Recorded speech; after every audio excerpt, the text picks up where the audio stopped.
Venezuelan opposition parties have presented their candidates for the upcoming parliamentary elections. China has called on India to stop the dangerous acts of provocation committed by its troops on the two countries' shared border. The African continent has now reported over 31,300 COVID-19 deaths. From the headquarters of TeleSUR English in Havana, Cuba, this is From the South, and I'm Katrina Goss. And we begin in Venezuela, where opposition parties that form part of the Democratic Alliance presented their candidates for the parliamentary elections of December 6. Representatives of the different parties stressed that the Democratic Alliance is the only opposition coalition at the national level. They highlighted that the alliance is the result of sidelining personal interests in a bid to win the broadest number of National Assembly seats in the upcoming elections. They called on the Venezuelan people to vote as the only way to achieve change in the country. The discourse of the alliance represents a marked difference from other minority opposition sectors, such as those represented by lawmaker Juan Guaido, who has called for abstention in the elections and remains committed to seizing power through unconstitutional and undemocratic means.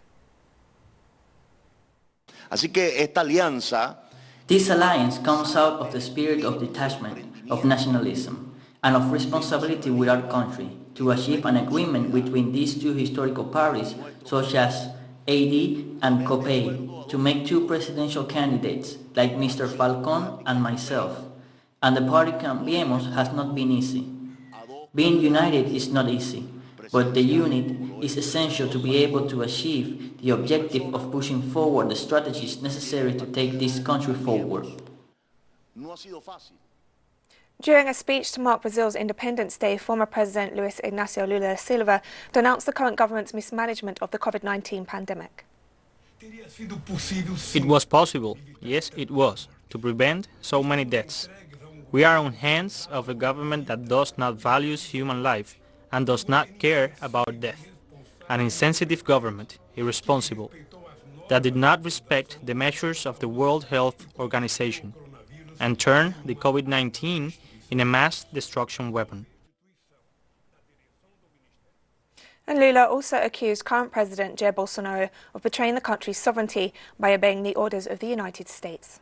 The current government subordinates Brazil to the United States and humiliates us, our soldiers and diplomats, putting us to face embarrassing situations and still threatens to involve the country in military actions against our neighbors. In Haiti, demonstrators remain mobilized on the streets to protest against insecurity and the many acts of violence perpetrated by armed gangs operating in the country. The student and social movement in the capital, Port-au-Prince, stressed their condemnation of the frequent acts of violence and criticized the inaction of the government. The protests have intensified following the killing of a prominent lawyer in late August and sparked by the growing insecurity that affects all social sectors. President Jovenel Moise has suggested using the army to control the gangs. However, experts have warned that the intervention of armed forces poses the risk of more collateral damage. Jamaican Prime Minister Andrew Holness used his post-inauguration speech on Monday to announce the strategy of his emerging cabinet, suggesting he would give more power and authority to his ministers while demanding accountability. I, Andrew Michael Holness, do solemnly, sincerely and truly declare and affirm that I will be faithful and bear true allegiance to Jamaica, that I will uphold and defend the Constitution and the laws of Jamaica, and that I will conscientiously and impartially discharge my responsibilities to the people of Jamaica. Affirmed this the 7th day of September 2020. As a government, we will put in place the necessary measures to bring this present spike under control and keep you safe, while not unduly affecting your livelihood. However, as we enter this new phase of the pandemic, the greater emphasis must be on the responsible behavior of the individual. Jamaica does not have the reserve of resources to always be locking down our economy. We must now all learn to live with and protect ourselves from the SARS-CoV-2 virus and the COVID-19 disease it causes. We cannot rely on fear, panic, and stigma to get temporary compliance, but on the conscious effort on the part of every Jamaican that as we go about our daily lives, working, worshipping, shopping, and socializing, we must follow the established infection prevention and control protocols. In Cuba, representatives of the World Health Organization and the Pan American Health Organization have expressed confidence in the country's COVID-19 vaccine candidate, as well as their willingness to create mechanisms to facilitate access to the vaccine for countries in the region and the world. Our correspondent, Nayara Tado, has the story. The Director General of the WHO, Dr. Tedros Adhanom, stressed recently the need to guarantee universal access to COVID-19 vaccines once they are available, for which the international body has launched the COVAX initiative, which will give access to some 170 countries, with the exclusion of the United States, whose government abstained from joining the project. Since the Cuban government has expressed its willingness to make its vaccine available to the countries of the region and the world, we came here, the WHO headquarters in Cuba, to learn about the details of these mechanisms.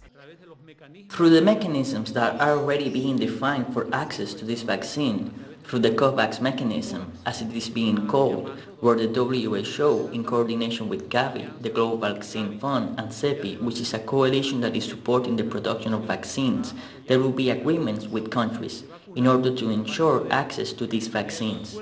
This is the distribution mechanisms that the countries of the region, countries of the world in fact, will be able to apply in order to guarantee at least 20% of vaccines for 20% of their population. Leaders of the Finlay Institute for Vaccines have presented the progress demonstrated by the COVID-19 vaccine candidate, Soberana 01, whose clinical trials in humans started on August 24th and have shown encouraging results for the scientific community of the island. Once the vaccine is defined, we wanted to have successful results. That's what we want. Once the vaccine is authorized by the WHO, it will be a vaccine that will go to the revolving fund of the region. The revolving fund for vaccine procurement, as it is called, is the purchasing mechanism that the Pan American Health Organization has had over 40 years. Most of our countries, including Cuba, are part of the revolving fund. So once the vaccine is certified, it will be available through the Pan American Health Organization's revolving fund, which is what we want, and for populations in our region to access its production. Hence the importance, the joy that we have in the region that Cuba has a vaccine candidate, and even a second candidate on the way, so that we have the availability of a vaccine produced in the Americas region. This September 11th, once its phase 1 is completed, the vaccine candidate will enter the next phase with a sample size of 676 volunteers, including the 40 from the initial period. The research should be concluded in all its phases in January 21, and it is expected that the vaccine will be ready by February and available to the 11 million Cubans on the island. And later, with the support of the WHO and PAHO, it will be made available to the peoples of the region and the world. Nayara Tardo, TeleSUR, La Habana. China has called on India to stop the dangerous acts of provocation committed by its troops on the two countries' shared border. Speaking at a press briefing in Beijing, Chinese Foreign Ministry spokesman Xiao Lishan also called for India to immediately withdraw its troops, which he said had illegally trespassed on Chinese territory on crossing a line of actual control at the western section of the China-India border into the Shempao mountain region near the southern bank of Pangong Lake. According to the Chinese official, during the operation, the Indian troops fired warning shots at Chinese border defense personnel who had approached in order to negotiate, forcing them to take countermeasures to stabilize the situation. This move of the Indian side constitutes a serious violation of the related agreements reached by both sides. It escalated regional tensions and can easily lead to misunderstandings and misjudgments. The move is a severe military provocation of a very bad nature. We demand the Indian side to immediately stop its dangerous actions, withdraw the personnel that crossed the line of actual control, strictly control its front-line troops, seriously investigate and punish the personnel who fired the provocative shot, and ensure that similar incidents will not happen again. Chinese President Xi Jinping stressed this Tuesday that the Chinese people have met with tough tests and challenges in the face of the COVID-19 epidemic. The president stressed that despite the challenges, the Chinese people have never flinched and have shown great courage as he addressed an award ceremony to commend role models in China's fight against the COVID-19 epidemic held at the Great Hall of the People in the capital, Beijing. Renowned Chinese respiratory disease expert Zhong Nangshan was among those honoured during the ceremony and was presented with the Medal of the Republic, China's highest order of honour. Meanwhile, the honorary title of National People's Hero was conferred on 3 other outstanding medical professionals in recognition of their efforts. Faced with a ferocious epidemic, the Chinese people have never flinched. Instead, we have met the tough challenge head-on, writing yet another inspiring and heroic chapter in our history. The Chinese nation has gone through trials and tribulations, but has always been able to emerge. It is never because of any savior. It is because of our numerous ordinary people stepping forward and forging ahead against all odds. WikiLeaks founder Julian Assange returned to the Old Bailey Criminal Court in London this Tuesday on the second day of his US extradition hearing. As Assange's father, John Shipton, and lawyer Jennifer Robinson entered the building, WikiLeaks editor-in-chief, Christine Harafson, accused the US government of using the Old Bailey as a secret court. Human rights organisations, journalists and members of the public seeking to witness the proceedings have denounced that they have been refused access. As the hearing resumed this Tuesday, Magistrate Vanessa Barretta made a statement about access to the court by remote hearing, stating that a number of access details had been sent out by mistake by the court without her agreement, and she had therefore revoked the access permissions. This meant that the online access of Amnesty International, Reporters Without Borders, of renowned journalist John Pilger and 40 others was shut out. Barretta went on to say that while it was important that the hearing was public, she would only agree to remote access where it was in the interests of justice, and she had decided that it was not. In my mind, the Americans are basically using this court as they are used to use the courtroom in the spy courts in the Eastern District of Virginia. They can have their way any way they want, and they always get what they want in that courtroom. We know that. Not a single case has been submitted there where the defendant has won. Not a single one. I think it's sending a signal that there is no desire for this to be in the public eye.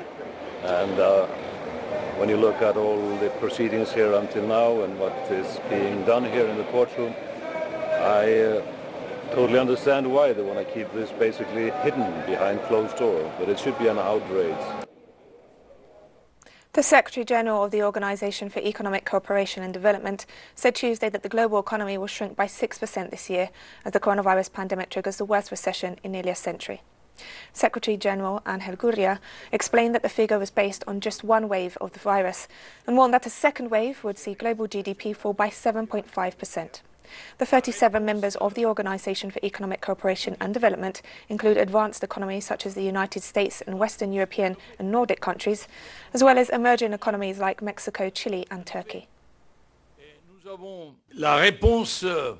The response of all countries is still being developed because we are right in the middle of this crisis. Actually, we came up with projections for world growth, and in 2020, growth, or rather the collapse of the size of the world economy, will be minus 6%. In terms of global growth in 2020, and this is in the case of a wave only of the pandemic. And so, if there is a second wave, we could expect a global decrease of the GDP of minus 7.5% in 2020. So basically, between minus 6% and minus 7.5%. We'll see. The African continent has now reported over 31,300 COVID-19 deaths, according to a briefing by the Africa Centres for Disease Control and Prevention released on Monday. The report adds that the total number of coronavirus cases confirmed in African nations since the onset of the pandemic has now surpassed 1.3 million. The largest number of cases has been reported in South Africa, where the total now stands at over 639,000, while the death toll has surpassed 15,000. Egypt ranks second in the African continent, having confirmed just over 100,000 cases and a death toll of over 5,500. They're followed by Morocco, Ethiopia and Nigeria as the countries reporting the highest numbers of cases in Africa. The COVID-19 figures in the continent still remain far behind those reported in Europe, the Americas and Asia. South Africa's National Statistics Agency has reported that the economy shrank by more than half in the second quarter of 2020 as business activity in the country ground to a halt as a result of the coronavirus pandemic. The economy has contracted by 51% in 2020 compared with the same period of 2019, Statistics South Africa said in a statement. The unprecedented contraction came after a strict lockdown imposed on March 27th to curb the spread of the coronavirus, which suspended the majority of the country's economic activities. The fall was driven largely by steep declines in the construction, manufacturing and mining sectors, where activity shrank by up to 70%. South Africa's economy was already in recession before the COVID-19 pandemic hit, its second in 2 years.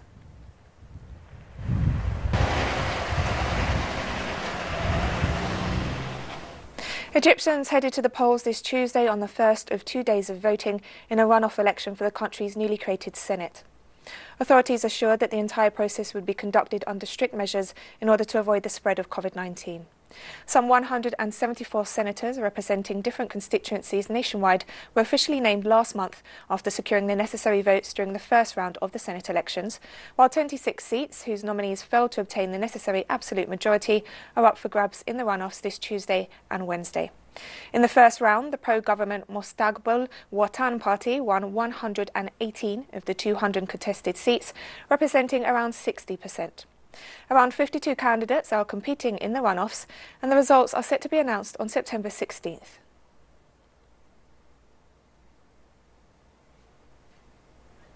Boko Haram terrorists killed 10 civilians in attacks on 3 villages in northeast Nigeria on Monday, according to local security officials. According to a local militia member, the attackers did not use guns so as not to attract troops stationed in a nearby town. The area has been the target of repeated suicide and gun attacks. Boko Haram fighters have stepped up their attacks on farmers as they work in their fields. The ongoing conflict in the northeast of the country, which started in 2009, has killed 36,000 people and displaced around 2 million.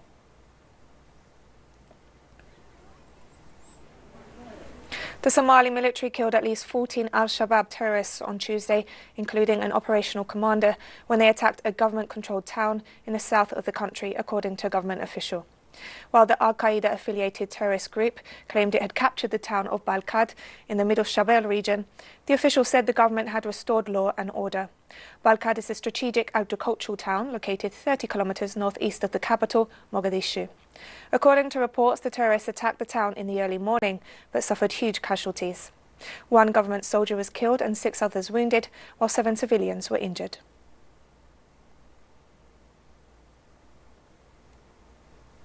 Indian officials on Tuesday confirmed that some coronavirus patients from vulnerable indigenous communities in the Andaman and Nicobar Islands have recovered from the virus. Secretary of the Ministry of Health and Family Welfare Rajesh Bhushan said 6 people had been treated in hospitals on the mainland but were later discharged and returned to their homes on the islands. There's been international concern over the possible impact of COVID-19 on isolated communities amid fears they may be more susceptible to the virus than people living in less remote areas of the world.